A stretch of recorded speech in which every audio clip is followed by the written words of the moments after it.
కండిషన్లో ఉన్నారు. వాళ్ళు ఎలా ఉంటారని మనస్ఫూర్తిగా మేము బాగుండాలని ఆకాంక్షిస్తున్నాం. వాళ్ళని కూడా పరామర్శకెళ్తాం. అలాగే ఇంకొక ఇద్దరిని ఇప్పుడేందాక తిరుపతిలో చూసి రావడం జరిగింది. వాళ్ళ ప్రాణాపాయానికి బయటపడ్డారు. ఇందాక లోపలికి పోయి మొత్తం చూస్తూ ఉంటే కార్మికులు కూడా కొంతమంది ఇంటరాక్ట్ అయ్యారు. సో వాళ్ళతో కూడా మాట్లాడుతుంటే ఎలా జరిగింది ఏంటి అంటే వాళ్ళు అంతకు ముందు రోజు కూడా ఇంకా పక్క దాంట్లో ఇలాంటిది ఏదో జరిగింది, కానీ అది నైట్ టైం ఎవరు లేకపోవడం వల్ల ఒక తెలియలేదని అన్నారు.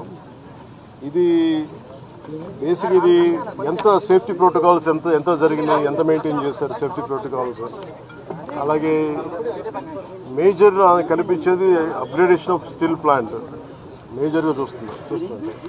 ఇప్పుడు దాకా నేను దారిలో నిన్న నుంచి అడుగుతూ ఉన్నాను, అసలు ఇలాంటి సంఘటన ఎక్కడైనా జరిగిందా, ఇంతకుముందు జరిగిందా అంటే లాస్ట్ 33 years 36 yearsలో ఎక్కడ జరగలేదు ఇలాంటి ఇన్సిడెంట్ అని చెప్తా ఉన్నాను. నాకు వచ్చిన ఇన్ఫర్మేషన్ ఇలాంటి పర్టికులర్ స్టీల్ ప్లాంట్ బిలాయ్ ఉంది, కానీ మిగతా అన్ని కొంచెం డిఫరెంట్ స్టీల్ ప్లాంట్స్ మెషిన్